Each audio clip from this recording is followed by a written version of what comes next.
Hello, everyone. Welcome. Thank you for joining us today for this Sustainable House Day expert session. We're very happy to be able to share this event with you. First, I would just like to acknowledge that we are meeting today on the stolen lands of many First Nations peoples. I'm speaking to you from the lands of the Wurundjeri people of the Kulin Nation. We would like to acknowledge their elders, past, present, and emerging. Sovereignty was never ceded, always was, always will be Aboriginal land.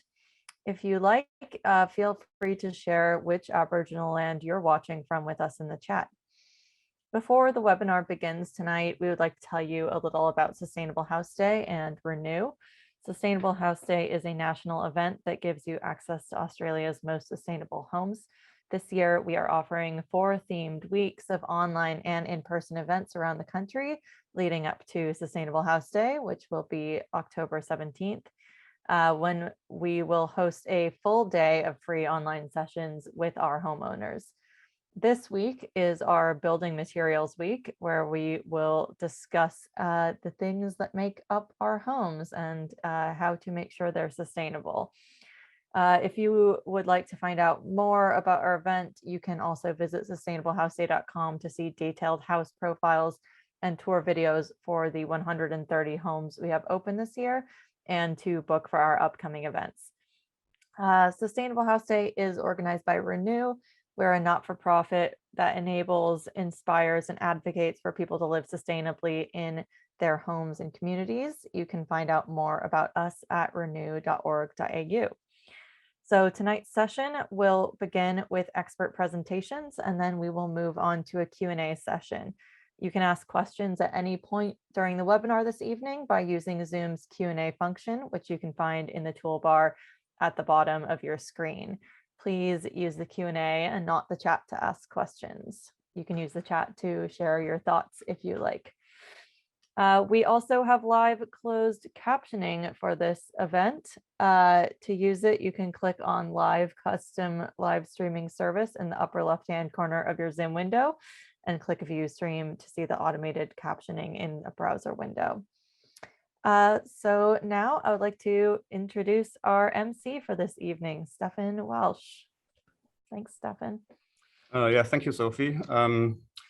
Good evening, everyone. I'm Stefan Welsh of Stefan Welsh Architects, and I'll be your MC for this evening. So the title of our webinar tonight is Building with Natural Materials. And I thought I might start telling you a story about birds. I caught up with a friend the other day, outdoors, because we're in Melbourne. And he lives in a new housing development in Melbourne, and the bird noise was incredible.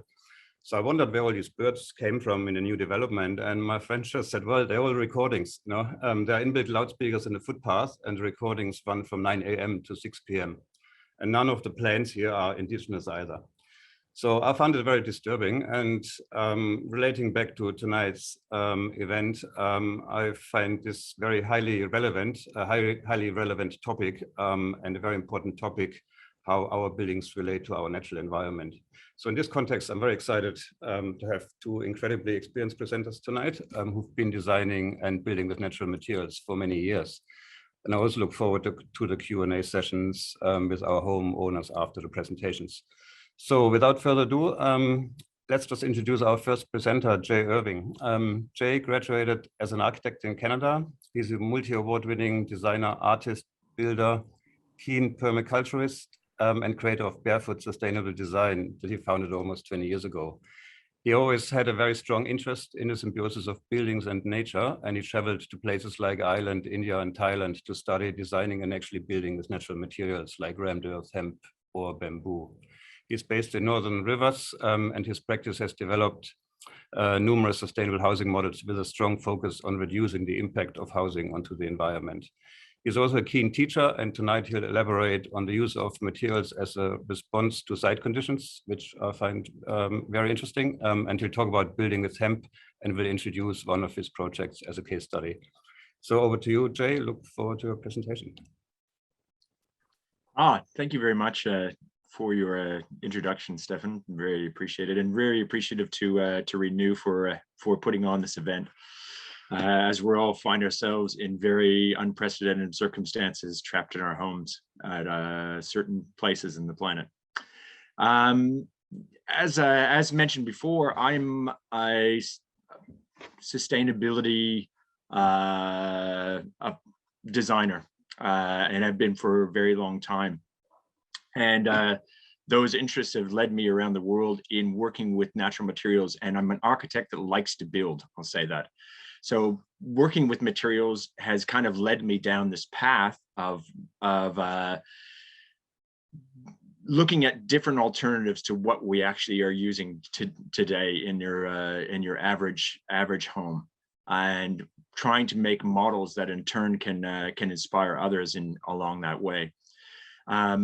Tonight, I thought the best thing I could start off with was just a couple little basic principles about sustainable design and natural building, because I was asked to come and talk about hemp this evening, and a little bit about sustainable design. So I thought it might be best if I start with some of the basics, and I'll give you a kind of a rundown on certain materials, and the mainstay of this will be in regards to hemp itself. So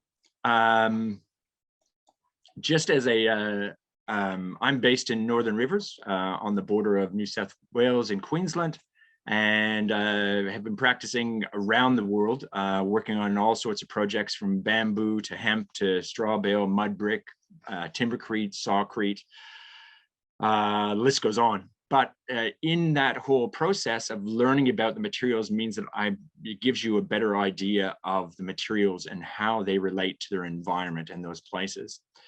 We often have a bit of a difficulty is that we look at materials as a bit of a silver bullet, and we go, okay, this is straw bale and this will save the world, or this is rammed earth or mud brick or those sorts of things.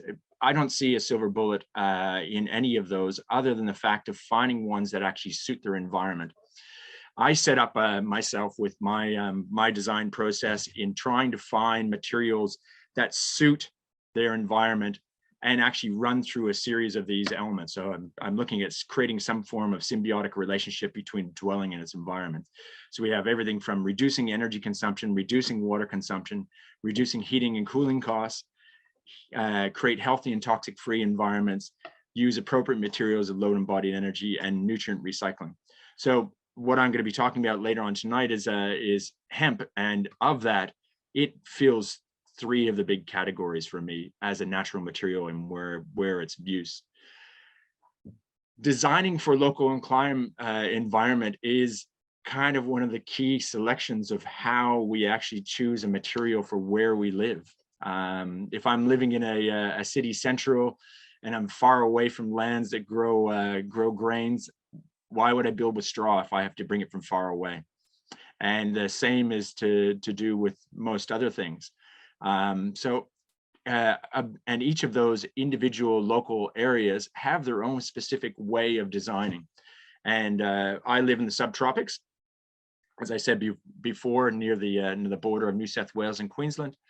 And in subtropical design, I'm looking at passive solar design in winter only, shade in summer, one room deep, cross ventilation, and thermal mass. They're just some basics. You know, depending on where you live in the country, search out what that is. Search out where you live, because those will start setting up some of the basics of what materials you choose to build your house with. A second thing that comes with the design sort of sense is actually having a site analysis, identifying, and this is some of the downsides of most of our design work that's done in most of Australia, is that it's not suiting its local environment. So, you know, there are some really, really basics. And if you run this spreadsheet over the top of it, these are the things that start setting up the design principles of what of the home you want to build. And one of them is, the first one is orientation and sun path. So knowing where your north is, knowing where your major suns are, knowing where your difficult suns are in your east and west. These start predominating how you're going to be able to control the sun that comes into a dwelling. Next one is looking at your existing vegetation. How is the next door neighbor's house going to affect you with the amount of sun that's available to come through? Or are there existing trees? Looking at your prevailing winds.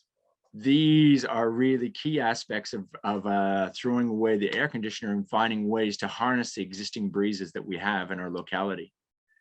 Looking at the contours of the site, these actually pertain to whether the site can sit on the ground or whether it has to be off the ground. Our access, is it going to work getting everything into the spot you've chosen?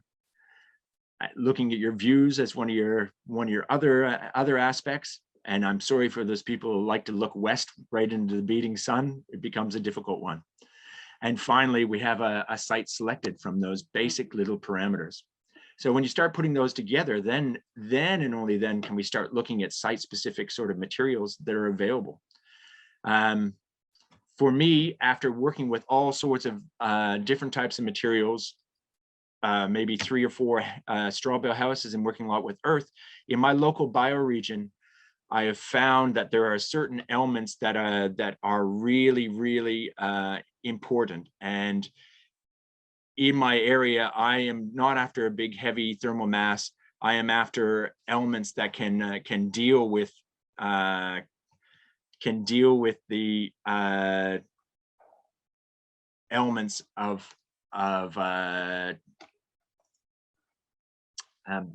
with the elements of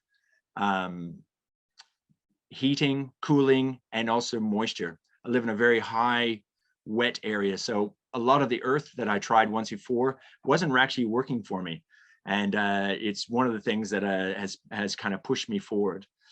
Hemp is one of those key materials that in working with bamboo as well has become one of the benefits of the planet. It has ability to grow extremely fast in our conditions and has been around for a very, very long time. So this is kind of the key element for me choosing in hemp in the as one of the original sort of elements. Now it is also one of the difficult materials, because for a long time hemp was unavailable. And it was unavailable because of the simple fact that it had a relationship to another material. And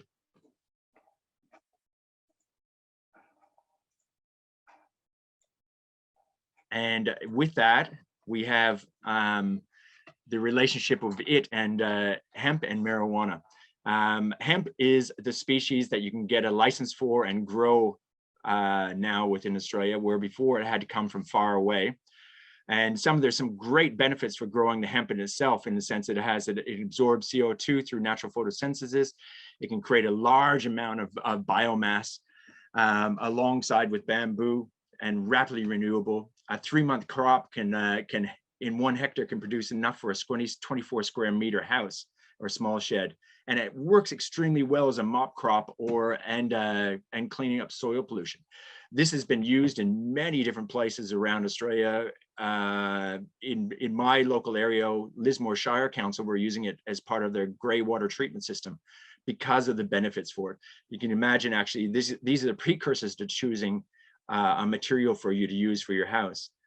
And this has been one of the key sort of aspects, is the fact that these materials have so many benefits outside of the base fiber, which is called a hemp hurd, and it's the core of the branches, and which can be easily processed by a thrasher or the like, and in turn it can be made into the hemp hurd.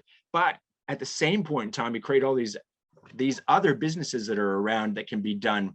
One's in hemp oil, hemp hearts for food, medicinal CBD, and also the fiber for making textiles.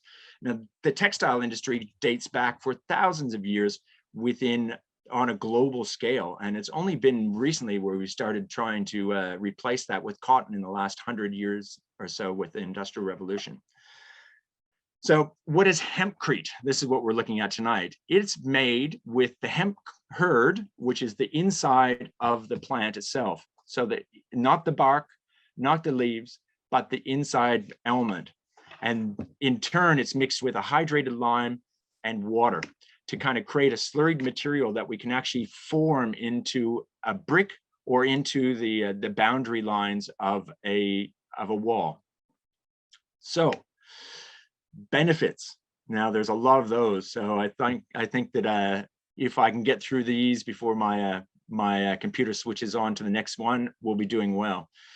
It has extremely high insulative qualities. 300 millimeters of hemp in a wall system can achieve 3.5 in a wall system, which meets Australian standards. And that is amazing because it has both an interior and an exterior wall built into one. So we're not looking at multiple layers within a wall. We're looking at one monolithic wall system that deals with those elements. And a very high, this being a pressing issue in Australia, is flame retardancy.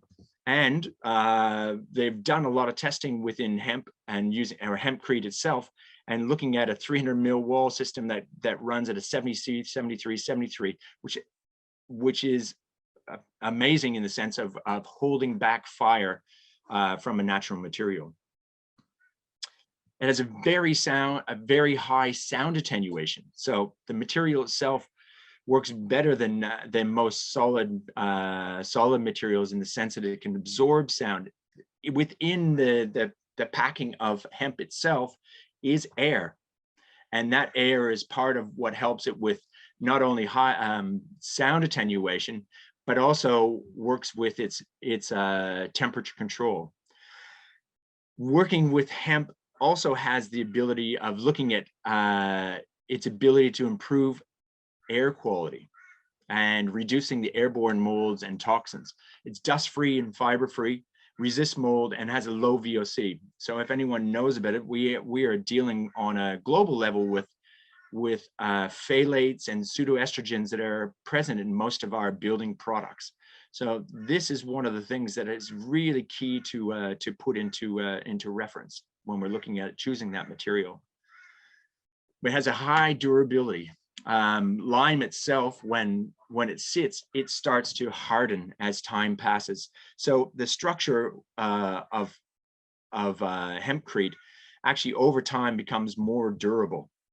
And that can be seen from structures, because hemp, building with hemp is not a new element as well. This is around for 100 years. So we can see certain buildings throughout time and how they actually deal with lime and hemp together. There's a resistance to pests, and this is a really great one for anyone that lives in the forest or near those sort of localities, because rats and mice won't inhabit your walls, and the termites don't really like to eat it as well. So it creates a natural preservative within our homes themselves. So this is for me in Northern Rivers, living in an area that's very close to the forest, it seems to be the most beneficial aspect of the material so far. Carbon sequestering. We mentioned that in carbon sequestering as a plant is growing, but even once it's been made into Hempcrete, it has a life cycle analysis of being able to store up to 75 kilos of CO2 within a 260 mil wall. So great aspects to be looking at within the selection of a material. Not only, and the next one is availability. With the availability of hemp, we're really seeing the growing in Australia with the aspect of licensing. It's opened up the industry. Now there's still quite a few places who are still importing hemp from overseas. But if the more that we can actually support the local industry, the more it's going to grow and create processing centers for us to move our way through. There's also a breathability aspect of hemp, and most natural materials, whether you're dealing with mud brick or rammed earth or strawbale, there's ability for a material to actually breathe, and in this discourages growth of mold, but it also creates a more livable environment rather than actually living inside of a steel box or inside a place that traps condensation. So yet another reason to put this on the list of a viable material. In 2016, I was asked to design a project for a client who had approached me, and we looked at different materials to be used. in that, we looked at straw bale and we looked at mud and some rammed earth.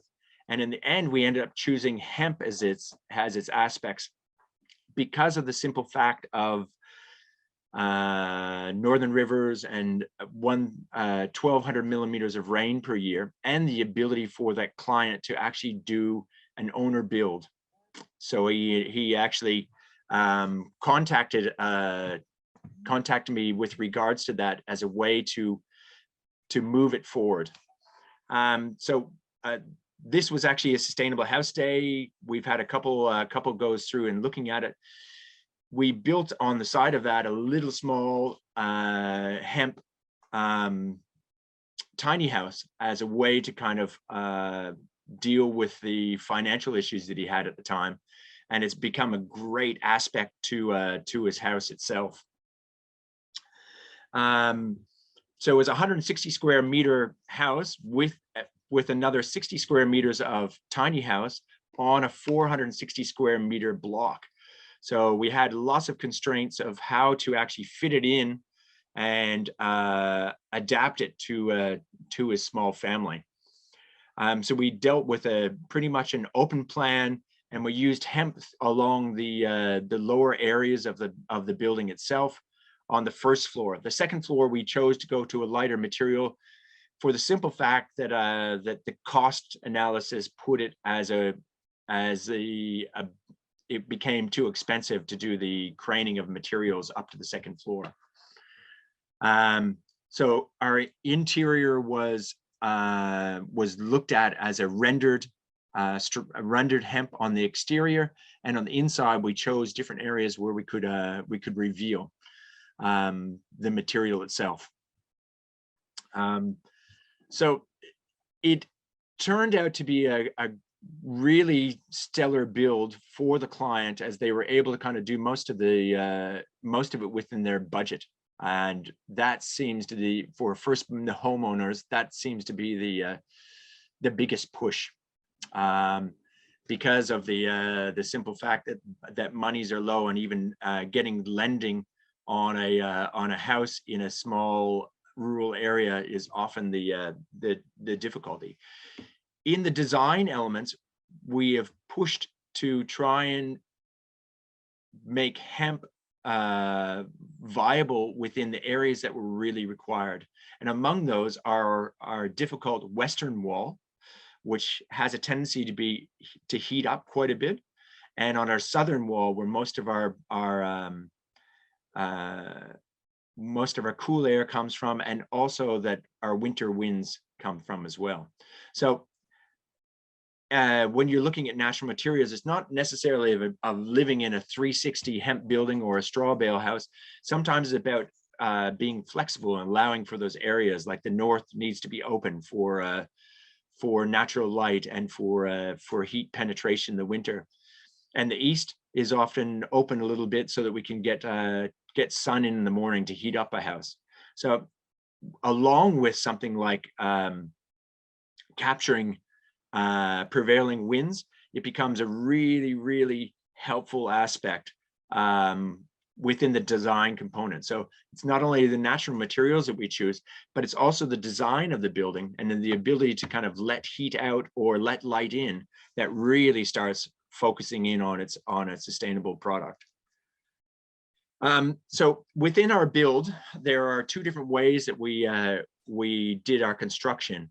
One of them was using a frame centrally placed. So what it involves is building a 300 thick wall that has existing timber frame. So when we built the timber frame, we were able to actually get the roof on to protect us for rains and the like, and then the infill could be put in place. And this is done in a manner of building gates. Stephen will be talking to you afterwards about rammed earth, and it uses a very similar styling in the sense you build gates on the outside, so two panels that don't stick, and you make a slurry of hemp that in turn you fit in between those walls. The footings in the subfloor are very similar to traditional houses. Everything is done the same, but we have these extra techniques that are done. So there you can see the hemp in its preliminary state, and how it actually relates to the actual build itself. So it gets mixed up in a very dry component, and then in turn it can be packed in something called lifts. So lifts involve layering within a batch, layering the hemp in, and then they're lightly packed in place using a stick, and to make sure that we get rid of any of the voids on the external edge. Afterwards, we need to do a render on the exterior areas. Now, for termites, we always have to deal with something like a visual inspection. So most footings for if they're on a foundation system have to have a reveal point of 150 mils. So this can be a visual inspection for termites. I have also built hemp on a platform frame up off the ground in an area where we couldn't actually be right on the ground due to flood regulations. So there are many different approaches to this. It can be used as an external wall, but it can also be used as an internal wall. This process can be really searched out by looking at companies like Australian Hemp Masonry Institute, which is very beneficial in helping show and teach. They run workshops quite often, and it'd be well worth if you're choosing this material to kind of aim that direction. So there you can see a gate that's in place, and as it gets peeled off, we leave the existing hemp behind. And within the wall system itself, we pack the hemp around our window frames and around the actual timber frame in the center as a way to get where we need to. That layering or technique I talked to you about in lifts, these are all individuals where you can see the color spectrum that's done on a wall. That can also be put in place as we put our lifts in place, and some oxides can be put in to create beautiful landscapes in its natural form. To have a monolithic material that goes from inside to outside, you can see the benefits of that already without having to add insulation and to have to add an interior finish and an exterior finish that's going to be long lasting. It starts to outweigh itself. So the upfront costs sometimes outweigh the ongoing and the amount of labor that's required to put this into action. And with this, we're also given the ability to work with materials that we can, if we choose to, we can reveal the hemp, while at the same time we can use lime plasters, which are long lasting, but also can cover up and give a nice textural surface and a variety of colors. So there's a lot to be said with regards to that, and choosing that final material and figuring out whether it's going to be the one for you. If we had more time, we could go into all sorts of other natural materials, but it's more about the ability of what is available within your localized region, what skills are available as well. You're not going to try and do this in a place where you have unskilled labor and you don't have the materials readily available for you. So that was a speed course in hemp. And I might hand you over to Stephen Dobson, who is going to talk more about another natural material. Yeah, thank you, Jay, for your presentation. That was really interesting, very insightful. It's good that you touched on a few other aspects, like health and aesthetics. And as an architect, I'm always very excited, obviously, to see construction details. So thank you for that. And I'm sure there'll be a lot of questions in the sessions afterwards. So yeah, so our next presenter is Stephen Dobson, Managing Director of Ramtech. Stephen is a rammed earth designer and builder based in Perth, and also a committee member of the Earth Building Association of Australia. Stephen is for rammed earth construction what Charlie Watts used to be for the Rolling Stones. In 1979, he formed Australia's first rammed earth building company in Perth, and managed to bring rammed earth from the status of a forgotten art into the mainstream of the Australian building industry, who are now world leaders in terms of volume of rammed earth construction. And while the Rolling Stones have only written 373 songs, Ramtech rammed earth has been used in more than 650 buildings over a period of the last 30 years. So in tonight's presentation, Stephen will talk about the history of rammed earth, will present a range of projects from large to very small ones, and also talk about current and future issues with building with rammed earth. So over to you, Stephen. Look forward to your presentation.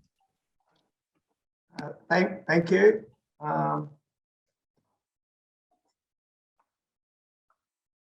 So here we are. Thanks for that introduction, Stefan, and thank you, Jay, for those kind words.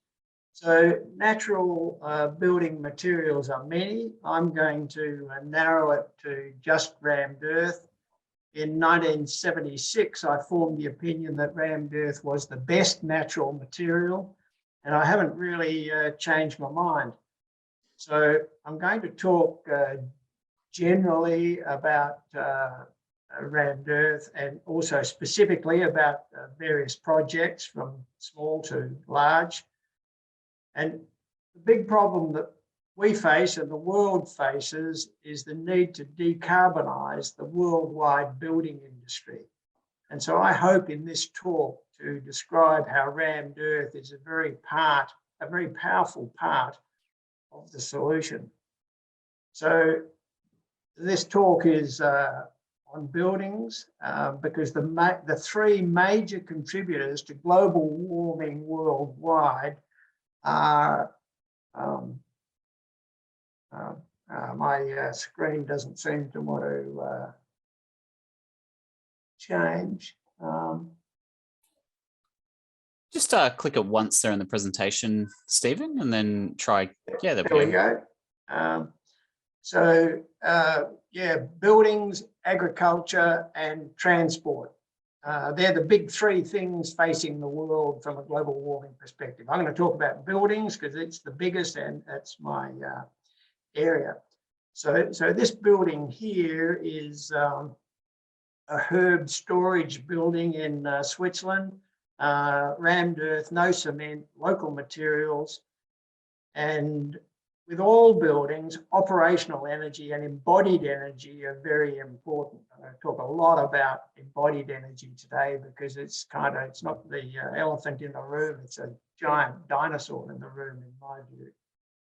Typically, this rammed earth building, like others, provides humidity equalization, and this building is recognized for precise humidity storage of fresh herbs to make cough lollies. That's what Ricola do on a very big scale.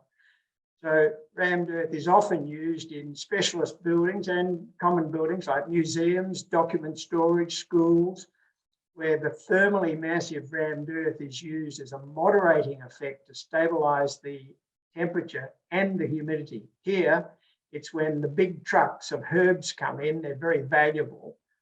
And in many buildings like this, the humidity rise is limited. So a big truck will come in, introduce an enormous load into the building, but the massive walls will get the temperature to stay pretty calm and the humidity to stay pretty calm. And then the storage goes to work. And this also works with untempered air. So naturally, we've got these thick, massive walls maintaining a near constant temperature and humidity, and that's pretty important. And the building having low embodied energy or embedded energy, that is important for the planet because the embodied energy is released at the start of the building process, meaning upon construction of the buildings, and then operational energy is released over the life of the building. Now, a lot of people concentrate on operational energy, like minimizing their thermal comfort loads, et cetera, and ignoring operational energy. And it's a big mistake to put in a lot of equipment into, say, a home to get the operational energy right down when the embodied energy then goes through the roof. This is a big deal. So we need to think about reductions of both operational and embodied worldwide, and we need to do it now. Now, for some figures on this, in USA, the Rocky Mountain Institute, who study these things, they say that presently all USA buildings use about 3/4 of all American electricity and 1/3 of directly used natural gas. So these are big numbers. Presently in Australia, houses alone account for about 30% of all electricity used and 11% of Australia's greenhouse gas emissions, with 16% embodied energy. Now you might say, well, the embodied energy is not very big, who cares? But by 2050, with a decarbonised grid and more efficient buildings, the embodied energy will rise to 85% and the operational energy 15% in Australia. So it is a big deal. So now moving to a special little house. This is a winner, a worldwide architectural winner. It's in China, and a little house like this can help solve things. Now, all houses are problems or solutions. So I hope to now outline a rammed earth-based solution for all buildings. So I believe that rammed earth is a worldwide solution for all buildings in all climates, in all countries, and buildings of any shape or size. Now, with a warming planet, all energy must be accounted for, the energy to make and reuse buildings, as well as the energy to operate them. Life cycle design is needed, and low carbon materials like rammed earth must be used to achieve low carbon, sustainable outcomes like we need right now. And these buildings must cope with these following emerging issues. Bushfires, these are predicted to become more common and more intense. Rammed earth is approved for FZ, flame zone, in the Australian Standard Bushfire Code, Australian Standard 3959, so you can use it in any bushfire area. Cyclones, wind and debris resistance. Rammed earth buildings have resisted Category 5 cyclones in Australia, and rammed earth also stops flying debris very well. Now, bushfires can also generate high winds, but stopping debris in cyclones is pretty important. All cyclone shelters must be debris resistant, and all schools and most public buildings in cyclone areas. But houses, there's no requirement, but I think it's a pretty important thing. If you're in your house in a cyclone, you don't want debris coming through your house. But you get this with rammed earth anyway, whether you want it or not. Flooding, there's predicted more flooding. Rammed earth walled houses have survived floods quite unscathed, and samples of rammed earth have survived immersion in salt water for years. Population, more people, wow. By year 2100, due to the increase in the world's population and improvement of living conditions, two things, there'll be 2 billion new homes needed by 2100 to meet the future housing demand. Now, if modern conventional houses are used, then most will need air conditioning. And more air conditioning is much more global warming. And that's a very big deal, and it's not really given due attention. Now, underdeveloped countries will become more developed, and many will copy what the developed world do, particularly with respect to housing. So I believe that we, the developed world, must lead a path away from air conditioning totally and into sustainability. So this talk, I hope, is about how to do this. Any pandemic, and particularly the coronavirus, must be built for. It's been done in the past, needs to be done again. The coronavirus is airborne, and open, well-ventilated buildings appear best. Tightly sealed, yet thermally efficient buildings seem quite unwise. And recirculating air conditioning seems most unwise. 100% outside fresh air is best, with 0% recirculated air. Now, in the past, Florence Nightingale in the late 1800s achieved outstanding success by prioritising pure outside air for all hospitals. And we can do it again. The best now is appropriate design with thermal mass linked free running ventilation using 100% outside air, naturally conditioned, no air conditioning at all. Our rammed earth can achieve this. There's a little house. Now we'll go to a big scale and talk about safety and solutions. This Telenor office building is the biggest modern rammed earth project on the planet. Ramtech helped to make this happen. Now, I'm going to talk about world problems and solutions and how rammed earth can solve these things adequately. Structural integrity. 40 and 48 MPa have been achieved with rammed earth, and this allows skyscrapers. This is what you use to build extremely high buildings. Not that you need to or want to. I personally don't think it's a good idea, but you can do it. Now, 10-story rammed earth buildings do exist, both modern and centuries old, fully load-bearing, earthquake resistant. This building here in Pakistan is in a pretty extreme earthquake area. Fireproof. Rammed earth has met the highest fire rating available in Australia, which is a 4-hour fire rating, meaning 240, 240, 240 to Australian standard 1530.4. A thermal refuge. This is providing an indoor safe thermal refuge from both hot and cold, including thermal shock. And this works when the electricity fails or the electricity cannot be afforded.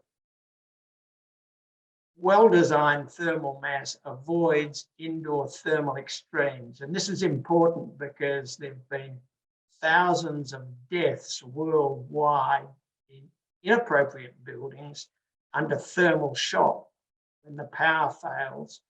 But by having thermally massive, well-designed buildings, you can have a safe refuge, which will, it can save your life. And don't think the power can't go off. The New South Wales government have announced that they cannot keep the power on for sure during heat waves, because the biggest power load on all grids in all Western countries, including Australia, is on the hottest hour of the hottest day of the year. It's caused by air conditioning, and quite often the grid fails. On bushfire days, they quite often turn off the power because of the safety aspects. So the power can go off. To have a house that is thermally safe in a power out situation in an extreme hot or cold event is very important. And this, I think, needs to be given more attention. A safe general refuge. Rammed earth provides a good, a good refuge from insects, termites, rodents, thieves, attackers, wildlife, bullets, impact. It is recognisable as a solid haven and thick-walled. It doesn't have to be thick-walled, but it can be, and it typically is. Healthy air quality. Plenty of outdoor air from open, free-running, mass-linked ventilation, no mechanical plant, no air conditioning, which, by the way, it's illegal for houses in Switzerland to have air conditioning. And by the way, it's for ductwork is illegal for housing in the Netherlands. These are considered health risks, and they're electrical demand risks as well. A scalable, scalable globally. If Australia leads, then Australia benefits and others will follow on this rammed earth path that I'm outlining. Materials, suitable materials available worldwide. The most common earthen material on the planet of the earth is laterite gravel, and we've built hundreds of houses out of it. Very suitable material.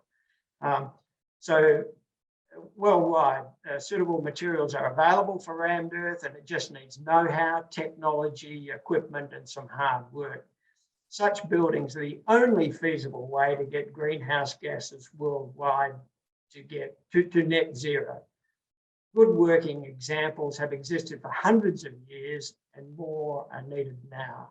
Air conditioning was only invented in 1902 by Mr. Carrier. First house, 1914, so it's quite a new invention. Before that, buildings that we're talking about were pretty common, and they need to come back. Now we'll talk about, excuse me, comfort and cost. Excuse me. So I'm going to talk generally about rammed earth and those properties, and then I'll talk specifically about this house shown in this slide. Thermal comfort, it is radiative, which is a higher form of comfort, and it is hygroscopic, which is very pleasing to humans and not commonly measured or modelled or recognised. There are thermal and humidity flywheels in rammed earth which maintain, or they can maintain, indoor comfort conditions throughout the seasons. The walls absorb and release moisture to stay at 40 to 60% relative humidity. Now, this is the ideal range for human habitation. Too much below 40, it's a bit dry and it kind of hurts your throat. And above this, and you can get mold problems. So rammed earth with its ideal humidity range of 40 to 60% comforts humans and also preserves any nearby or embedded wood. And importantly, this humidity range, 40 to 60, avoids mold. Healthy home, good indoor air quality is achieved. And also there's, well, not needed are the toxic preservatives that are often needed for organic building products that are designed by nature to decompose, and toxic coatings can coat them so that they don't decompose. That's not needed with rammed earth. Acoustics, you get a pleasant acoustic environment. There are good sound attenuation through the walls. Sound attenuation is largely connected to density. They've got quite high density, typically 2,300 kilograms or 2,200 kilograms per cubic meter. Also, there's good reverberated sound properties between the walls. Like this wall behind me, there's a fairly uneven surface, which means it's the sound is quite dissipated and quite pleasant on the human ear. Walls breathe. This is an important aspect for the comfort and health of the occupants. Jay mentioned this, it's very important. Also, rammed earth will remove volatile organic compounds and other toxins from the air, and this has been measured, and it definitely improves the indoor air quality. And this is a feature of a small number of natural materials, but certainly of rammed earth. Predictable temperatures, the significant desirable comfort conditions arise from the unique material properties. They're totally predictable, they last for centuries, there are no repairs, no maintenance, no regeneration or such like required. At some level, you really just have to experience it. Now moving on to capital costs, these are always important. The rammed earth walls are generally cost effective and reasonably good value for money. They're not the cheapest there is, but raw materials can be from the site or nearby. Also, recycled materials, including glass and brick and concrete, have been widely used in rammed earth walls. So huge mountains of recycled materials are there, and they work well in rammed earth walls. So glass is one that needs to be used more in Australia. It's used widely overseas in rammed earth. Also, the wall thickness can be altered over a very large range to achieve almost any look, strength or thermal mass at not enormous cost. Now, operating costs, these walls keep the thermal comfort over the life of the building. They keep good indoor air quality and a healthy home with balanced temperature and humidity. It's a perpetual operation, and it's partly free. Insulation can be built within the rammed earth wall if desired. Two ways of doing this: by the addition of sheet insulation or adding lower density materials into the mix. By lowering the density, the R value is increased. And lower density rammed earth can be made with waste recycled glass, clay, etc., and built through the entire thickness of the wall, or a sheet membrane of insulation can be put in the center of the wall where it does its job and it's not seen. So yeah, almost any level of insulation can be achieved, and this can reduce the operating costs for thermal comfort. So very low maintenance over the life of the building, little or no ongoing cost to keep the house healthy and with perpetually good indoor air quality, no machinery, using passive low energy earth architecture with mass linked free running ventilation maximizes the indoor outdoor interaction. In other words, it allows more living indoors and outdoors, more doors and windows open for longer periods of time, because you've got the conditions stored in your walls and they don't change their temperature or humidity quickly. There's a lag effect. So this allows year-round good adaptive thermal comfort, and it just requires minor adjustments of door or window or vent openings between the seasons. It's very easy to do. Now I'll go to some specifics of this pictured New South Wales earth wall house. So it's 28 years old. It's made from materials off-site. It's got single glazing and it's poorly sealed. By today's modern acceptance criteria, it would be considered quite unacceptable. It rated 3 stars in NatHERS. But due to its high thermal mass, it's thermally comfortable. It's rated ideal by neighbours, and it's a net zero carbon building. And it's ready for climate change because it needs no air conditioning. It never has, and it will not need air conditioning ongoing as the planet warms. And all heating loads will reduce to zero with global warming over time. You can do these thermal analyses because the CSIRO put out what the temperature is going to be like all over Australia in the years ahead. So you use that in your climate files when you're doing a thermal modelling, and you can see how your house is going to perform. And this house gets a much higher performance as the global warming takes place, because it still doesn't need air conditioning, and the heating load for winter goes away. Another rating system, the new Victorian government scorecard, is out, and this rated this particular house as 10 out of 10, 28-year-old house. So it fulfills every desired government mandate for buildings, and it's cost effective to replicate.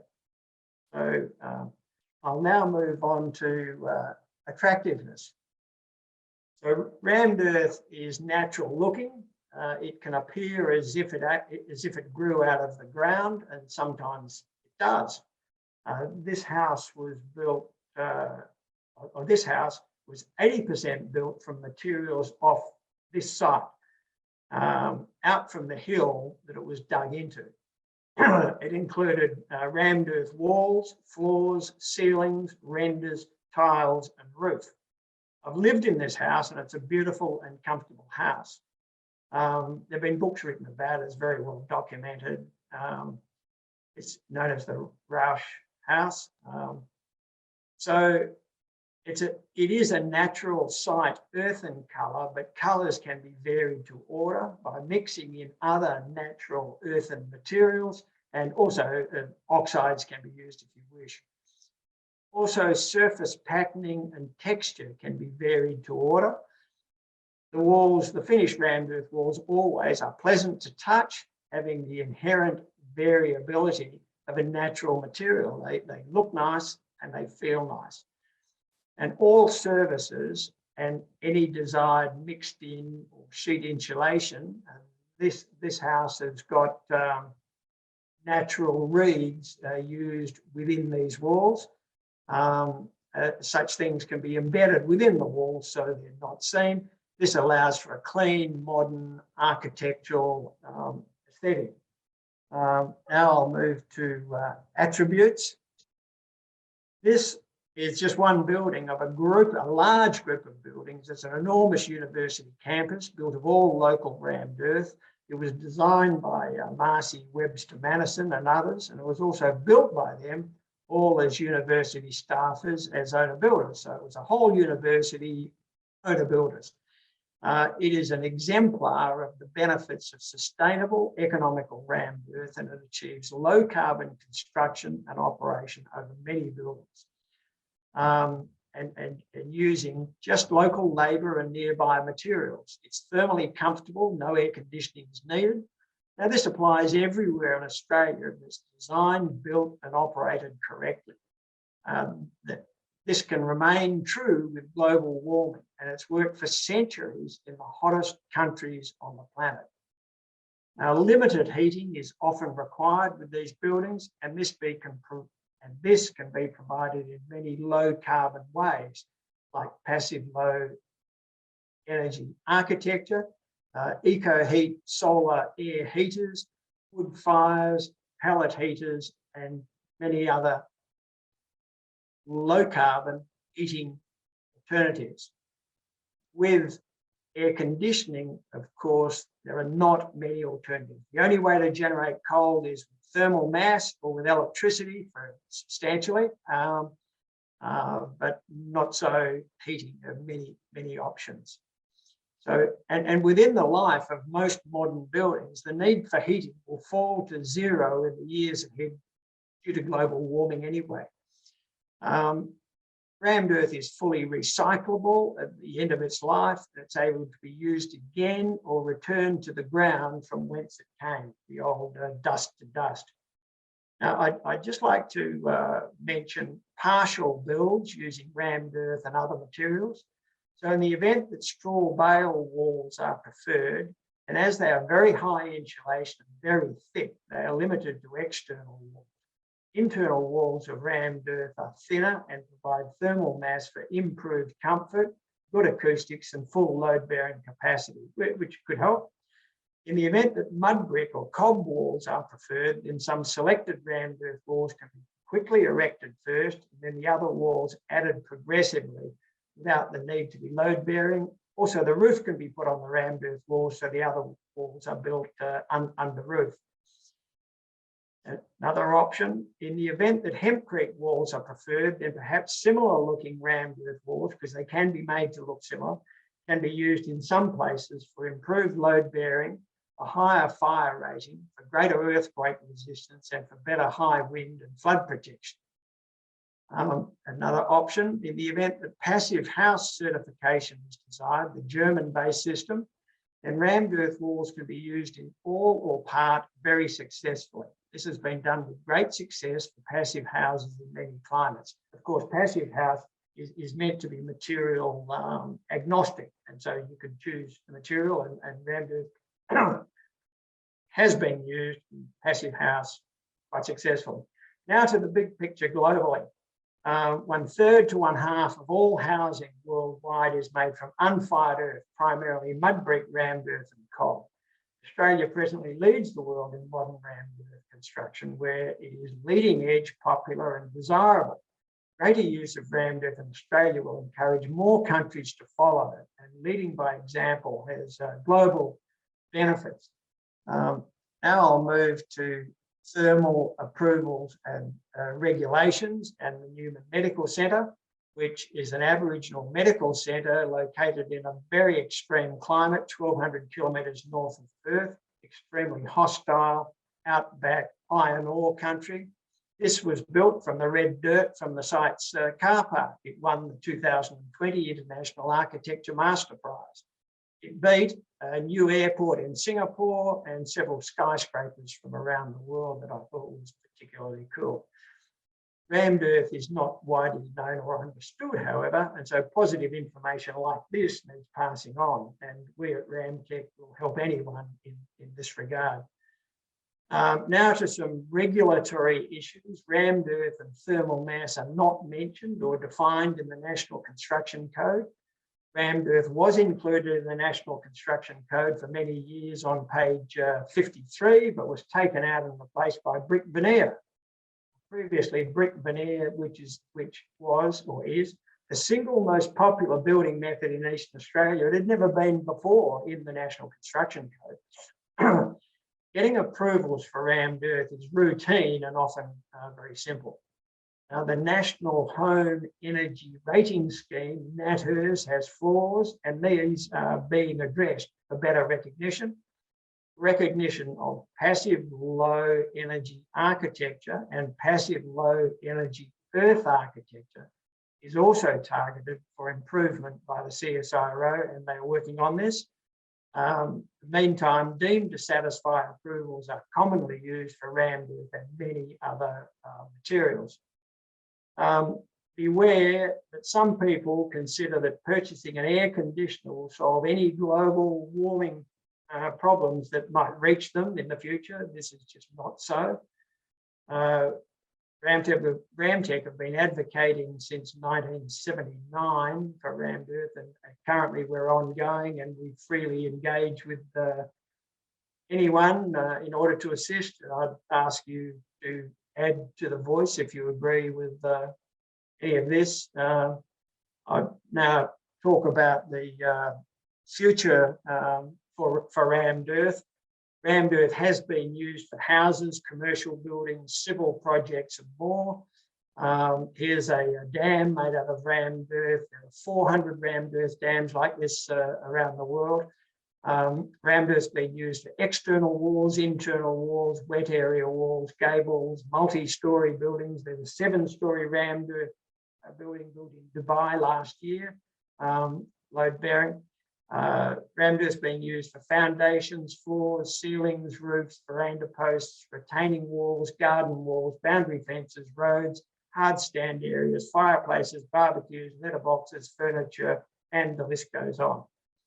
But still, research is needed, despite there being tens of millions of rammed earth houses existing worldwide, up to 10,000 years old, and many being built new today, yet the engineering properties of rammed earth are still incompletely understood. Much is known, but more research is needed, and some of it is very cutting edge advanced research. Now, when it comes to the construction of rammed earth, the main costs are in labour, know-how, and equipment. There is a supply and production problem, meaning the insufficient production of finished rammed earth projects. There is a need for more rammed earth building contractors. Ramtech have taken a policy decision to help get more independent owner-operated contractors established in more areas. It just takes some capital for equipment, some learning, and lots of determination. As I said before, Australia leads the world in modern rammed earth construction by far, and it can become quite dominant. For example, Margaret River in Western Australia had 20% of all new homes built in rammed earth some years ago, and now the demand is greater and ongoing. So it's my opinion that 20% of all new buildings could be achieved in many, many areas, but with your help. So thank you for listening. That concludes my talk. So I'll now hand back to Stefan. Thank you all. Yeah, well, thank you, Stephen. That was a very insightful presentation. Very good, a lot of good examples. And I'm also very jealous that you got to live in a Rauchhaus in Vorarlberg in Austria. So yeah, so obviously we are now sort of at our Q&A session. So maybe there'll be 5 of us, 6 of us, including myself. Maybe Jeff, Evie, and Shannon, if you can turn on your cameras and your microphones. So maybe what we do is, if you can introduce yourself briefly, and then we sort of start with the questions. Maybe Shannon, if you want to start briefly, thank you. Yeah, sure. Hi, everybody. My name's Shannon Tafui, and the house that myself and Pan Scombordis, who's also on the panel, built, is the Long Beach Eco Home. I'll just go really quickly. It's a 3-bedroom house. There's a 30 square metre 1-bedroom studio and a 62-bedder, and they're joined together by a big outdoor deck out the front and with a breezeway in the middle of it. So we built this place out of straw bale, and we used Viva Living Homes Viva panels. So they're solar passive prefab straw bale wall that was put together off site, and they brought them down to the site and put them up in half a day, which was fantastic. We've also got double glazed black butt timber doors and windows, so they really meet our fire ratings. We started out in flame zone, and after we had the site ready, we're at BAL 29 now. We use a lot of recycled timbers on the deck, and I found some repurposed hardwood hickory timber floor. It was already engineered, and we knocked that all in. The house runs off mains, water and sewer. We've got a 5,000 litre rainwater tank for use in toilets, laundry and outdoor, and that was a council requirement for us in building a new home. And we've got a rooftop solar hot water system. So ran out of money for the rest of the solar, but one day. And I guess what I love about the place, we've got rock coat earth render on the inside and lime renders on the outside. And I just love all that kind of raw textural feel about the place. And the great thing about it was from breaking ground to finish to lock up 4.5 months. So we're down near the coast, and it's pretty, it doesn't get super cold down there, and it's very temperate. So bit of a beach shack, if you like. Han, would you like to say anything else? Otherwise I'll hand back to Stefan. Pan actually built the house with Viva, so he's a bit more technical than me. No, Shannon, I think you've covered all the points. So hi, so Pan, yeah, Stefan here. You built the house in 4.5 months. Yes, yeah. But if you're looking for a job in Melbourne, then just give me a call, maybe. I'll keep that in mind, Stefan. Okay, thank you. Yeah, thanks, Shannon. I'm sure there'll be a few questions about straw bale. Evie, maybe if you introduce yourself briefly. Sure. Hi, yeah. I'm Evie. I'm the current owner builder. Don't ever do it. No, that's not true. Of Earthship Inman Valley. So we're building an Earthship, which is different in that the berm or the back part of the wall is rammed earth in tyres, recycled tyres, which is a big job in its own.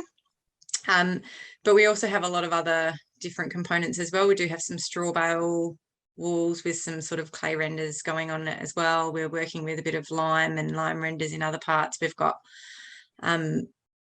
concrete mortar bottle walls that are going to have a lime render on them as well. So at the moment, I'm kind of in internal finishes, and to be honest, thanks to our engineer, we're just making up some finishes as we go along, because yeah, we had a few little hurdles thrown at us along the way, but we are completely off grid. So we're completely self-sufficient from a power point of view, and we've got 137,000 litre rainwater tank, and a septic system that we're hoping will work in. We've got our systems set up so that hopefully our grey water, if we get the approvals that we need, we'll be able to run through the internal atrium. For those of you that are familiar with an airship, there is a basically our entire front of our north facing house is a big greenhouse. So there's a large area in there that has a big garden inside the house, and we hope to use a lot of our grey water to supply that planter, but we do have some approvals that we have to get through with SA Health first to make sure that they're okay with it, which has been done, so we're hopeful that it will be okay. Thank you, Evie. What are the underlying principles of a earthship design? What is the, how can you explain it in one sentence? Oh. If you were talking about Mike Reynolds, it's turning garbage into something useful. Yeah. But yeah, I guess it's just trying to use as much of what's around and available in order to construct without using new materials. Yeah, thank you. Yeah, Jeff Cameron, if you can introduce yourself, that'd be great.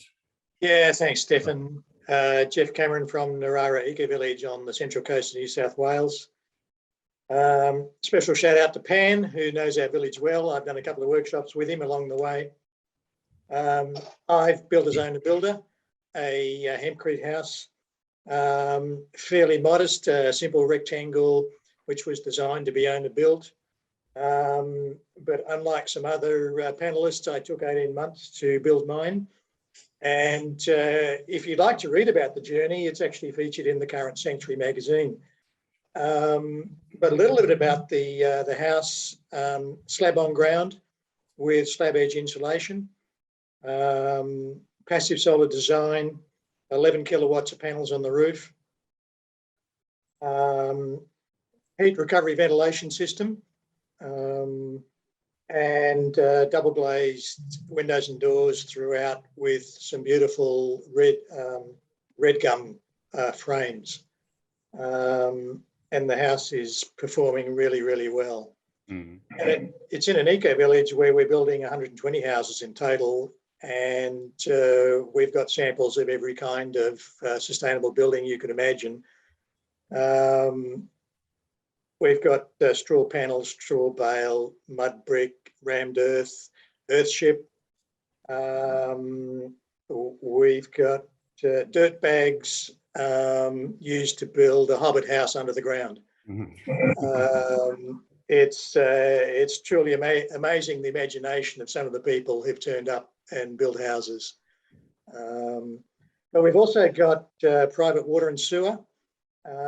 We've also got a private electricity grid, and I've even got an update to the article that's in the current Sanctuary magazine, which is our 430 kilowatt hour central battery is now operational. So every day we're exporting enough energy to offset about 40 or 50 local houses. Mm-hmm.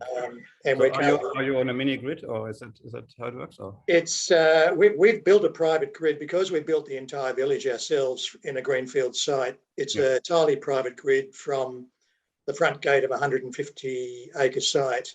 Everything is private, including the transformer, the switch room, and now the central battery is all privately owned and operated. So we issue our own electricity bills to ourselves, which these days is mostly a credit note.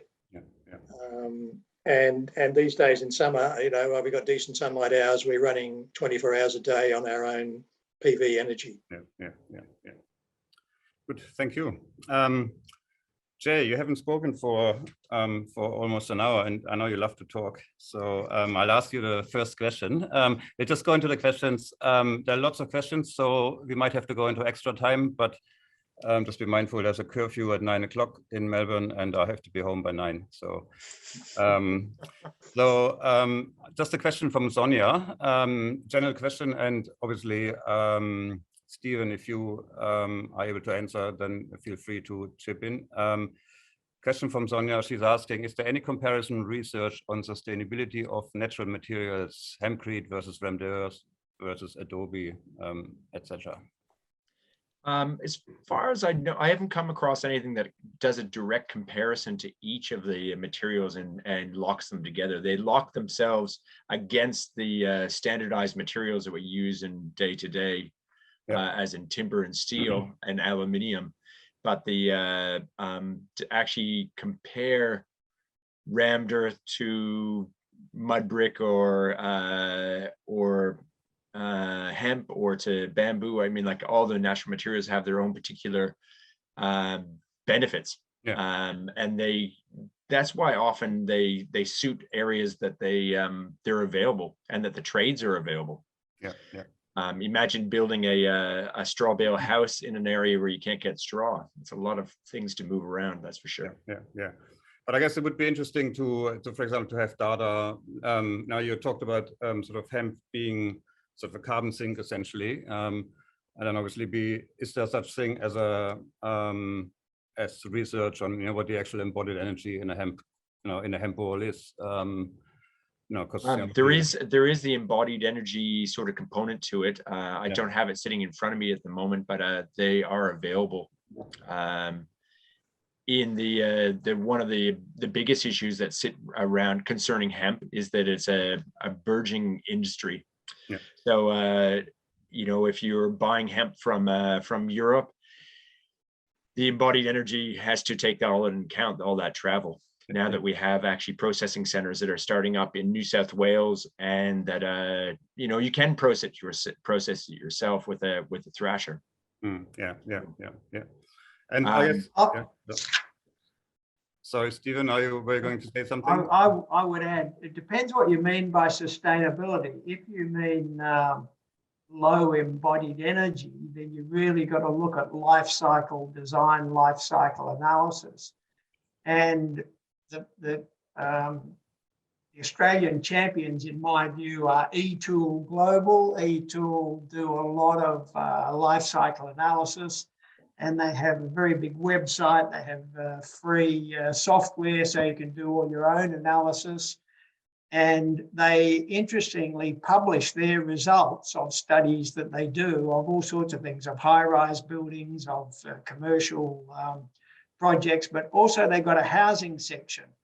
And if you look at the housing section, it's a little bit awkward to look at, but you can see where different houses have been assessed against a benchmark, and they come up with a percentage improvement over the benchmark.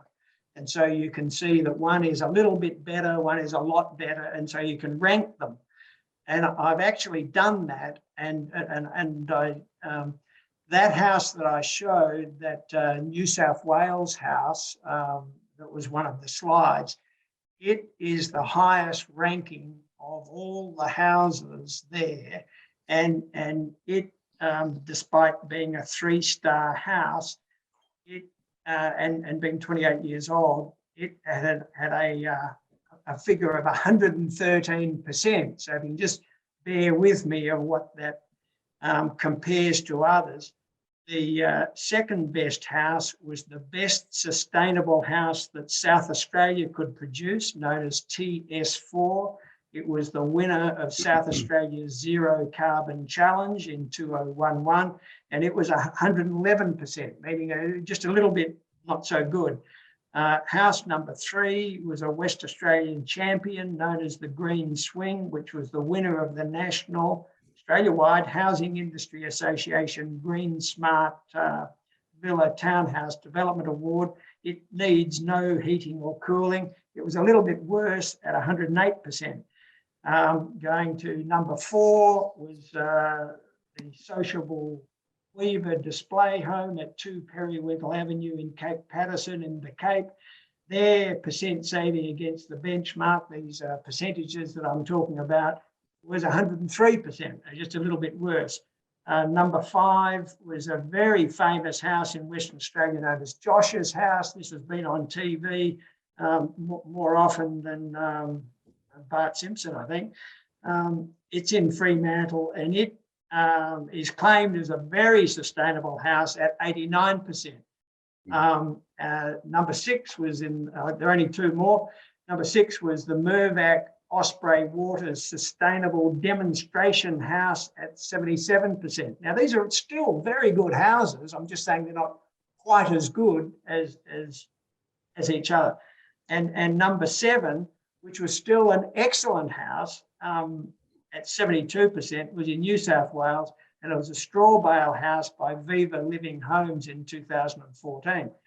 So, and if you go to normal houses that aren't optimized for these sustainability metrics, then the figures get much lower. So I'm saying out of the best, and I've listed them all to try and get a comparison, you can see that there's, that's the only way I know of rank ordering these things. So to answer the question, that might help to answer that person's question. I hope so. Yeah, no, thanks, Stephen. That was good. Question to Jeff from Lucy. Hi, Jeff. What was the main reason for the HRV system, the heat recovery? Because obviously it's a feature of a passive house, but as I understand, your house is not necessarily a passive house.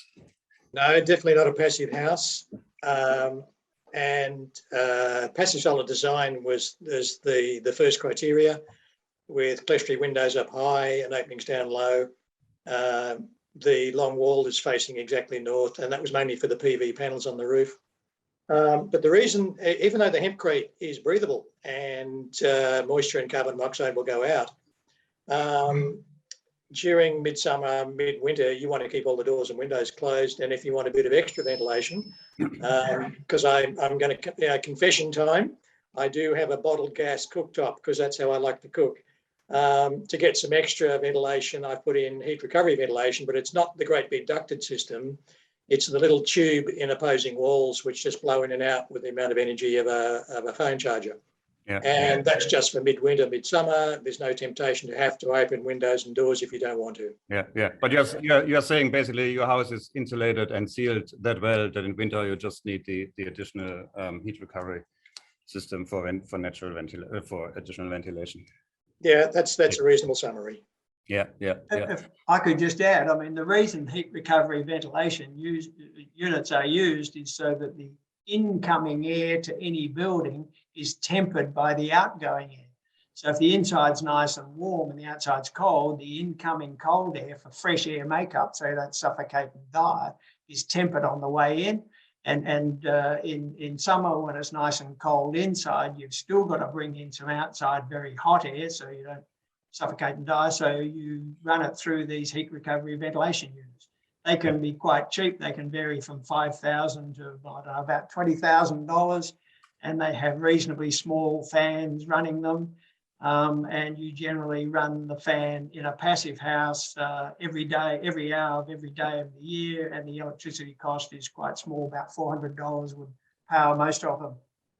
Yeah. So while we're on the topic of airflow, a question from Jackie regarding Hempcrete. She asked, Hempcrete's non-load bearing. If packed around timber framing, does it reduce airflow and hold moisture next to the timber framing? Jay, can you? So the walls are actually breathable. With a lot of natural materials, you have this ability for moisture to be drawn in or drawn out, depending on what the circumstances are. So we don't really have any real issue with moisture gathering next to the interior timber frame. And yes, almost all hemp building in Australia is non-load bearing. So you build a timber frame, and then the in turn those walls are infilled with the hempcrete itself. Yeah. Could you make them load bearing, or is it too brittle? I think we're going to get there someday, but most of the unlike rammed earth, most of the natural materials have it in their ability to get through councils and BSA. They require to be part of a structural frame. So when you look at straw bale, you can build straw bale as a load with load bearing walls, but it requires different compaction methods. Yeah. And the same with I've been kind of doing some studies using bamboo and hemp as as typical walls, as ways of getting around the lack of timber that we have right now. Yeah, because bamboo is used as reinforcement in Southeast Asia, so it's quite a strong material, So makes perfect sense. Yeah. I mean, can I just mention on bamboo, that is one of the materials that I think needs more research. Bamboo is an excellent reinforcing for lots of natural materials, including rammed earth. But try and get an engineer to design with it, it's just not happening. They say, well, where is the data? And so despite bamboo being widely used to reinforce a lot of earth walls all through Asia for centuries and other natural materials, it's just not well enough understood to be able to be used in a modern Western country because we're so conservative. Yeah. Jaye, could you use hempcrete for a slab? Is it possible? Or for a slab? I don't really know of anyone who's done a Yeah. slab with it. I think there are moisture protection sort of issues with rising damp and things like that would have to be dealt with. And also it does harden over time, but there would be that period of time when you couldn't really go near it because it has a friability to it in its early days. Yeah. Jeff, you've been living, when did you complete your house? There's a question, my question relates to a question, does hempcrete crack as it dries? And obviously, how does it perform sort of, over a longer period of time? Do you see any, what are the maintenance aspects? Does it move? Does it need upkeep? Yeah, hempcrete can certainly crack. And to avoid that, you need to be careful in your design, particularly of the timber frame inside the wall. You want to avoid double and triple studs where you just bang multiple studs together to increase the strength around an opening. You want to space your double and triple studs.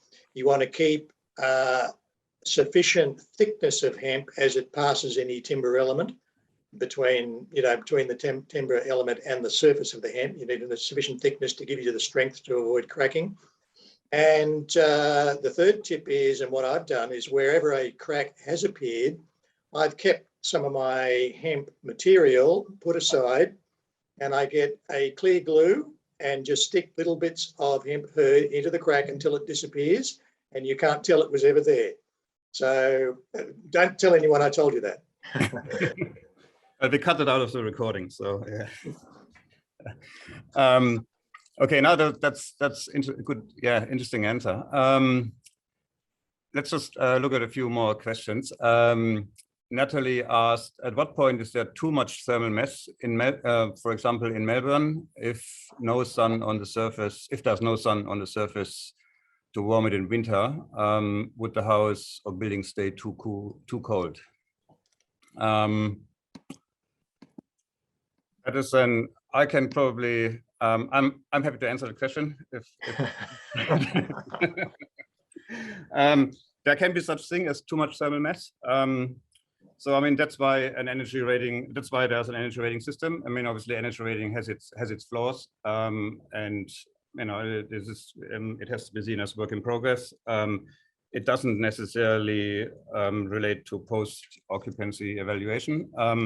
But when you do an energy rating, then you can actually model that, and you can actually model if you have too much thermal mass. So let's say if you would have in Melbourne a concrete slab with a rammed earth house facing south and no insulation, you probably have a bit too much thermal mass. So it is a balance. It is a balance, So I think that's very important to keep in mind. Let's just have a few more. Question. General Carl is asking a very practical question. I am considering laying carpet in my new home for reasons of warmth, physical comfort, and because I dislike the cold echo experienced with timber flooring. Are there natural, healthy, and readily available carpet materials you could recommend? Jaye, there's a handful of different materials that are out there. And everything from looking at seagrass matting or cork floors, or there's a light that can be held and a direction that can be done without actually bringing in polypropylene into your house. That's for sure. Yeah. A question to maybe Shannon and Pen. A question for you. It came up in a few different, from a few people. the question about services in walls. And obviously, a traditional brick veneer wall was designed to look expensive on the outside, and you can run your services on the inside and you don't see them. So obviously, we have different conditions in a rammed earth wall and in a hemp wall and in a straw bale wall, obviously, as well. What do you do with services? How do you tackle that? Yeah, I'll answer that question because I built all this. You build it. Well, look, with the electricals, it's really in the manufacturer. We just run the 25 mil pipe through this before we install the straw. Yeah. With our boxes, so because the process for us is we need to mow the straw at some point. We obviously don't put any fittings till that part is complete. Then at the render stage, just before we render, we drop in our service boxes. We make sure the electricals are in the correct, obviously, place and that they've got access. In terms of plumbing, I can't remember how we did ours at Long Beach. Because, okay, sorry, yeah, or inside of all the wet areas, that was fairly straightforward because we just used the cavities and then we sealed them up and put insulation into the wet areas. But in the last batch, they've been stuffed with straw, so I'm not sure how they're running the water. I'm guessing from some other point. Improve the internal frames, I would say, rather than externals. Yeah. If I could answer from a rammed earth perspective, the electrical is built into the wall as it goes. There's a PowerPoint in that picture there behind me built in. So they're really quite easily built in. So things like PowerPoints and light switches and so on are built in as the walls are being rammed. Water is easily built in. Sometimes it's in a conduit. Sorry, all electrical is always in a conduit, so you get a fully conduited house. So typically the rammed earth construction crew would build all the walls with and leave all the conduits sticking out. The electrician comes along, he's got a fully conduited house, and he would generally run his wires after the completion of the rammed earth walls and after the completion of the framing of the roof and before the sheeting of the roof.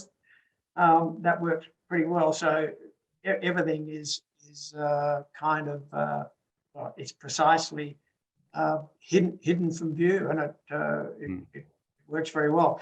People sometimes say, oh, gee, if you want to put a extra conduit in later, it's hard.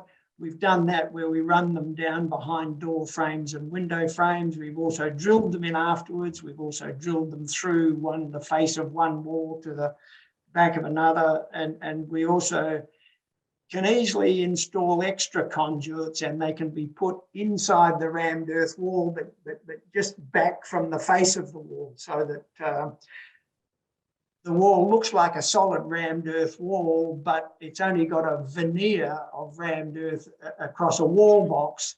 And so you might put that in a room where you might later want, I don't know, an extra power point or a light switch or a TV point or something. And of course, you won't know exactly where it is. You can sometimes tell by knocking on the wall. The other one is to get into the roof space, tip water down it, and because there's only a veneer in front, you see a wet patch, hit it with a hammer, and there's your conduit. You can run your extra wires through. So we've done that quite a few times. So servicing generally is not a big problem. Yeah, I mean, obviously it does require, obviously we do a bit of work with, rammed earth, and the question obviously always comes up, what about future flexibility?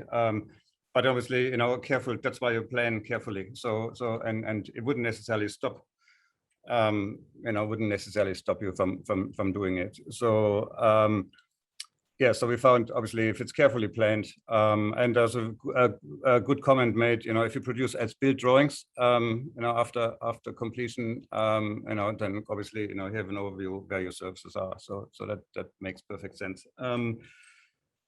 Another question from Rosemary.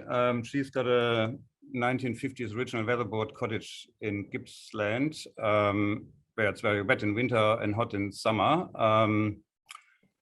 She would like to have higher ceilings, and I'm wondering how you could actually raise the ceilings without increasing the heat loss, and what should she use for insulation? Jaye, able to answer the question? Well, we only got apart to 9 o'clock, so that's apart from finding a way to raise her roof, it all depends on whether she has, like, in the roof section itself, is she have trusses that run across that give the baseline that controls the height within her rooms, or is it an older building with rafters inside? Yeah. There's ways of changing that volumetrics within a roof line.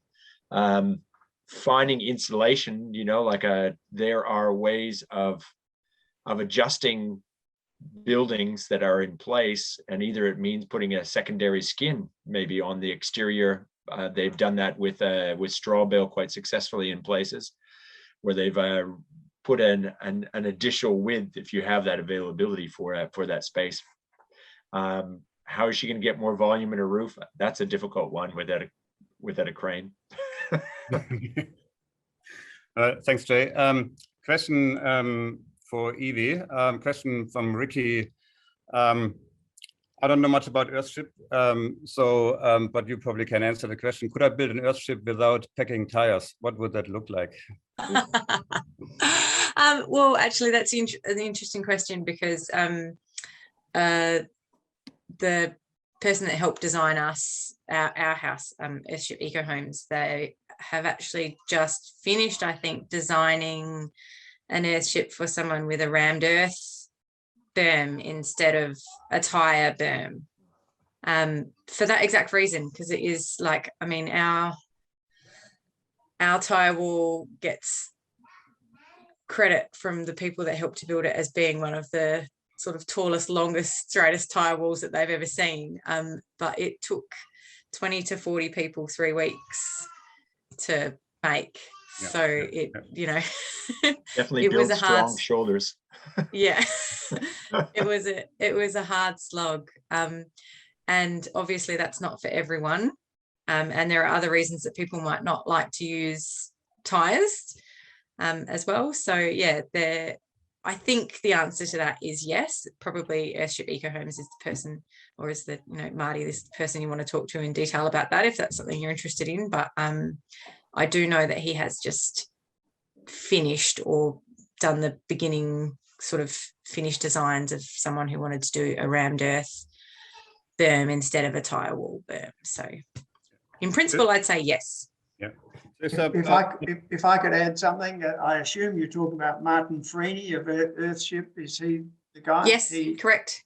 Yeah, he's quite keen on rammed earth retaining walls, having pounded so many tires that he says he's over it. And with rammed earth, you can build multiple types of retaining walls, from a gravity wall, which is quite thick and quite heavy, to a tensile wall, which is reinforcing in the wall itself. So it's a much thinner wall with a toe going underneath the fill.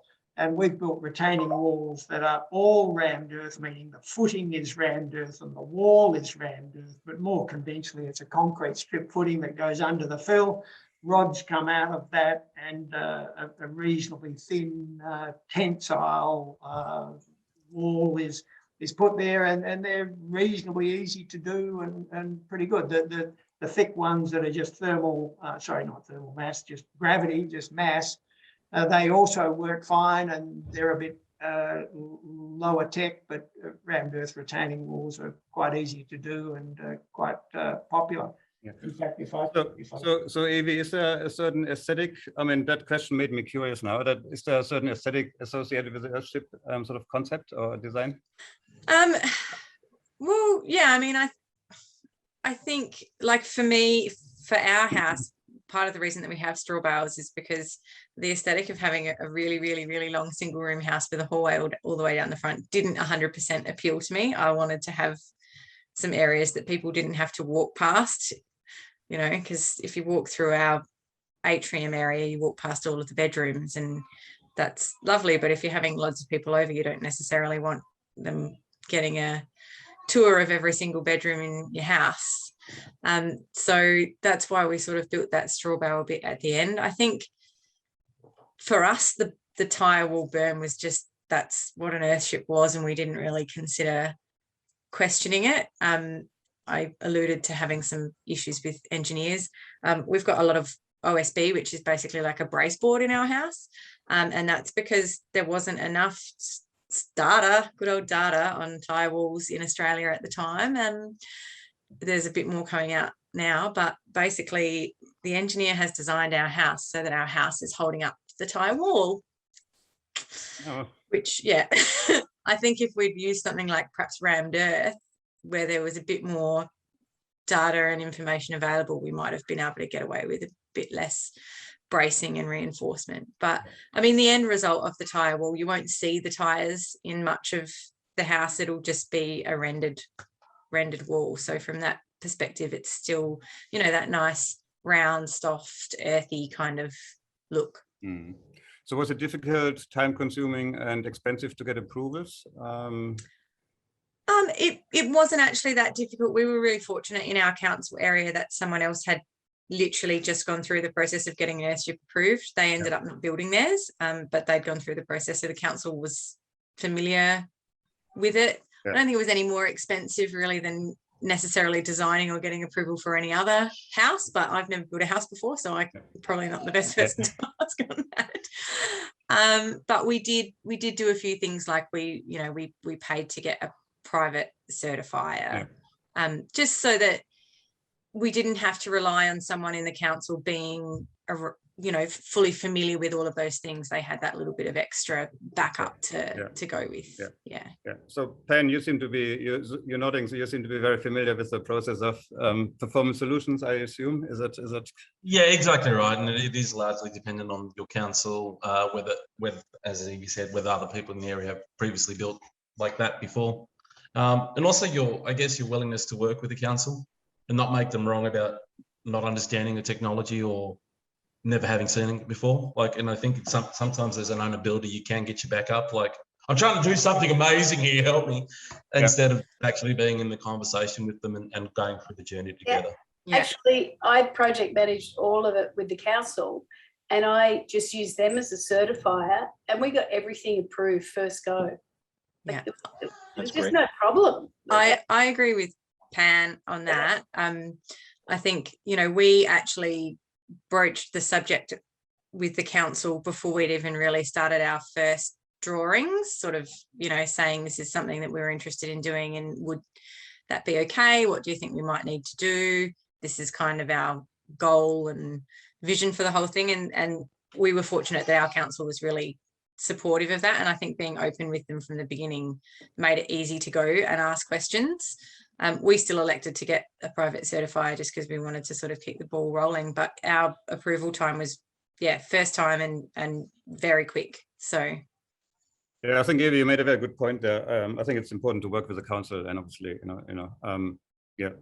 Jeff, you obviously my design was not backed by council on the grounds there was no window in the western wall. So I had to educate the trainee certifier at council on passive thermal design and why there was no window. I did offer to actually paint a window on the outside of the wall, but in the end we didn't have to. Okay. So was that for neighborhood character reasons, or what was the we don't want the heat gain from the setting sun, on a hot summer's afternoon. Yeah. There's a lot to be said about natural materials, and I think if you look at over the last 20 years and projects that have went through to council, it's not that most of them don't have very much clue about natural materials, and you just have to basically work with them in that manner. Exactly what you said, Pan. It's like, as soon as you start getting their back up against and trying to go, but I'm trying to create something different, a model of change, you can actually put them offside because they don't know, and they're not the most progressive, but you can train them up in that approach. And whether it's been cob or mud brick or rammed earth, or even I've done a bamboo house, and to actually get it through council meant me actually doing all the legwork for them and presenting footings and bracing and tie downs and all those sort of elements that they require to satisfy their engineering elements. So Evie, you were going to say something. I would suggest, if you're expecting to have difficulties, if you're expecting to have a less than approachable council, that you read their strategic plan, particularly in relation to sustainability and other things like that, and figure out how to work those points into the proposal that you're putting forward to them, so that you're highlighting their goals in your build. Because they spruik that stuff. But Yeah, absolutely. Make them look good. That's the best way to help. Like, really, exactly what you said, Evie. Read their strategies, then go, look, I followed your strategies. This is amazing. We're on the same wavelength, man. Yeah, yeah. I mean, the reality is often that obviously the strategic plan doesn't necessarily obviously the actual regulations haven't caught up with the strategic plan. So that's the reality. So I think that's why it's very good. It's very important to understand that we've got to work together, and obviously a certifier at a council. I mean, their role is to administer the law. So I think we've had some different experience, and going back many years, and I spent the biggest thing in my life was fighting councils for many years. And as chance would have it, we built a rammed earth house for a very important person. And then later on, when dealing with councils, we tended, because this education thing that you've all outlined is admirable, and it's really good to do, and it really does help, and it does spread the word, but it just wore me down. So I would say to the council, there is an application for a rammed earth building. We want approval. No, I'm not going to come to your meetings. No, I'm not going to come and address you at length. I'm not going to answer all your questions. You need, by law, to give a yes or a no answer. If you don't like it, just say no. And then I would add the kicker, which really floored them, was, and I know the appeal procedure. I have been through the appeal procedure. I will immediately investigate, or I will enact the appeal procedure, and I know that it will be handled by this particular person who is in a different government department, and we built him a rammed earth house years ago, and he just loves it. So why don't you ring him right now and ask him what he's going to say? Here's his number. And most of them said, oh, that sounds okay. And approvals came. I thought it was very aggressive and but I mean, of course, Stephen, but I think we do have a good system in place that allows us actually sort of to develop and approve and sort of employ sort of new building materials.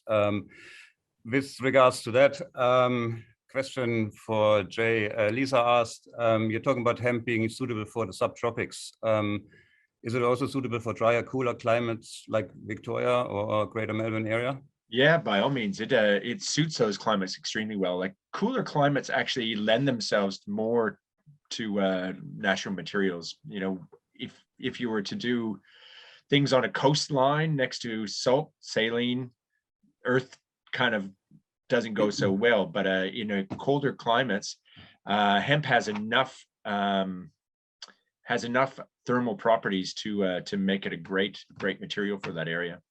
Yeah. So would the hemp mix, would that sort of differ, obviously, or vary? Let's say in a subtropical climate to the. Is what you do? You change your mix. Is that what you would do? No, the mix stays pretty much stationary. It's the for my area, I was, after doing a lot of earth sort of building, I found that it didn't really deal well with the high moisture contents, and that meant that I was, on a straw bale house, I could get mold growing on it, or earth-based walls, cob and mud brick. I could get mold growing on it because of the dampness sort of issues. But the mix for hemp is pretty much stationary, whether you're down south or up north. Yeah. And I guess it's not a actual slurry. It's done in a dry consistency where you could squeeze it as hard as you could, and you might get a drop out of it. You're not mixing something that's poured in like a liquid. Yeah, Jeff. Thank you. I'll just add that you can vary the thickness of the hemp just by changing the distance between the formwork when you're pouring, and you can change the R value. If you've got a particularly cold climate, you can increase insulation by just making a thicker hemp. Exactly. So Jeff, did you build your whole house out of hemp, every single wall, or is it a combination of a few different construction methods? be interested in that. I skipped the hemp for the northern wall because it's mainly glass, big double doors and windows. And I also skipped the bit outside the kitchen. Just in case I change my mind about that bottle gas cooktop, it'll make it easier to reconfigure in the future. Yeah. No, I understand. I think in principle, I mean, that question sort of came up as well. I think, a combination of a few different construction methods and materials according to, orientation, site conditions, how you use it, what you want to do in the future. I think that's always worth considering. So, I mean, a hemp house doesn't have to be, doesn't have to be all in hemp, or it doesn't have to be all straw bale or all rammed earth. So, Shannon, I'd be interested, what's your experience in sort of living in a straw bale house? How is that sort of, how does it feel? Well, the sleeps are better and it's very quiet. The external noise, I know Jay and Stephen use a fancy term for that, about the noise, insulative qualities. And it's interesting, people who've come to stay, my son always and his girlfriend say, oh my God, I sleep the best in that house than I do at home. So there's something about that comfort. When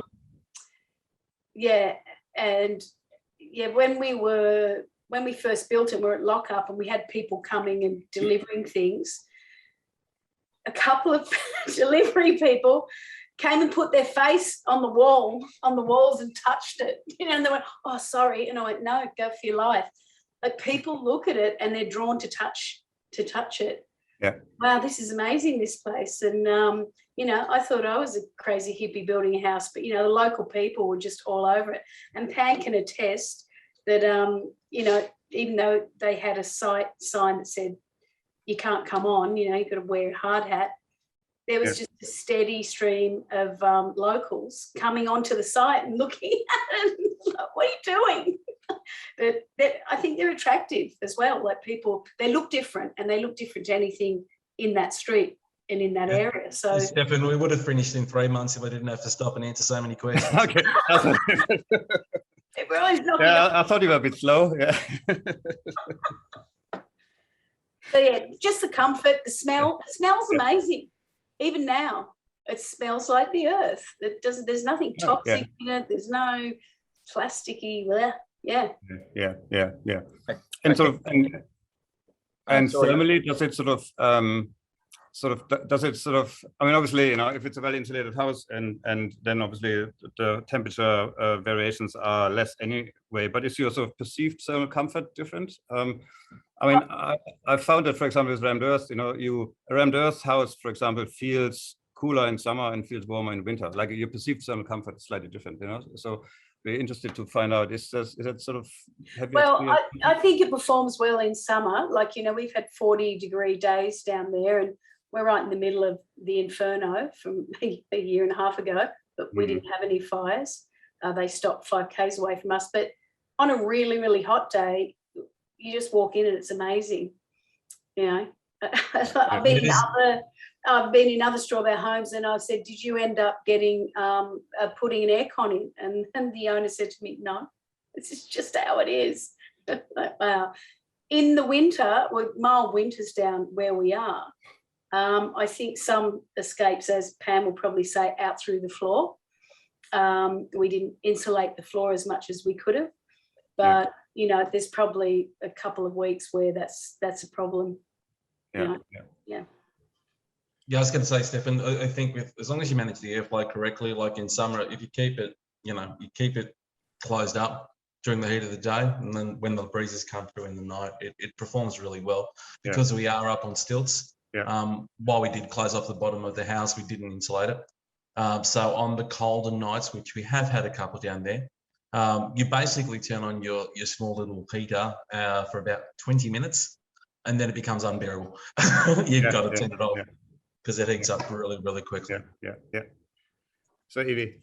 I think the sound thing is a really interesting one, because we're in an N3 rating wind zone, which means it's windy, very windy. And our house isn't finished yet, but we are sort of lock up, and when we go up there and stay up there to do work. Like, especially over this last weekend, the weather's been a bit interesting here in South Australia. And like, you wake up in the morning, you're like, oh, it's a nice day today. And then you look out the window, you're like, actually, it's blowing a gale outside and you can't hear a thing. And obviously that's, you know, the back, the strawbale walls at the sides, and the really good double glazing at the front. But all of those things together, you just don't even realize that the world exists outside when you're inside. I think that's a very undervalued or not considered, not well enough considered aspect of, you know, sort of a good passive solar design. You know, like it's very comfortable in a lot of different aspects. You know, so you know, you're protected from elements. I'm looking at my own house too. It's similar. We don't have air conditioning, and then people in summer, they come and say, "Oh no, the air conditioning is working well." And I said, "I've been working well in the kitchen, but nobody else." so my wife and I. But you know, so the perception of your environment being comfortable is so different to a regular house, and it's often you know, you can take as much data as you like, but in the end, you know, it makes you actually feel good about about the house that you built yourself. So I think that's I think that's very good points that you made there. I didn't want to say the final word. Jay, you can say the final word if you did you want to. Just as an element, and I've found this more than anything else in working in all different types of natural materials. There's a timelessness of natural materials that doesn't really.